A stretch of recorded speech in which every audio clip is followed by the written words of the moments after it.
చాలామంది ఏం చేస్తూ ఉంటారంటే ఇన్హేలర్స్ అవి వాడిన తర్వాత కొంచెం ఆస్తమా కంట్రోల్ అవ్వగానే మానేస్తూ ఉంటారు. ఆ రకంగా ఇన్హేలర్స్ కానీ ట్యాబ్లెట్స్ కానీ మానేయకూడదు.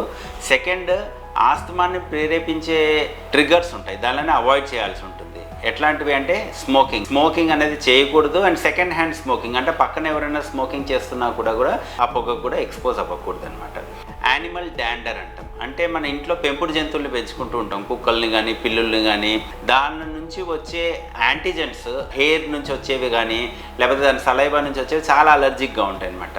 ఇన్ఫ్యాక్ట్ ఆస్తమా ఉన్న వాళ్ళు ఇంట్లో పెంపుడు జంతువుల్ని పెంచుకోకుండా మంచిది.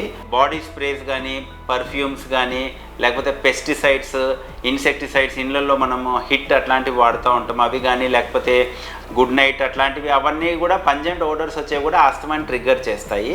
అదేవిధంగా ఇంట్లో ధూళి లేకుండా చూసుకోవాలన్నమాట. అందుకని దానికి ఓడవడం కన్నా వ్యాక్యూమ్ క్లీనర్ లాంటివి యూజ్ చేసుకోవాల్సి ఉంటుంది. పక్క దుప్పట్లు కూడా చాలా రెగ్యులర్గా మార్చుకోవాలి అండ్ అవి వేడి నీళ్ళల్లో ఉతకాల్సిన అవసరం ఉంటుంది.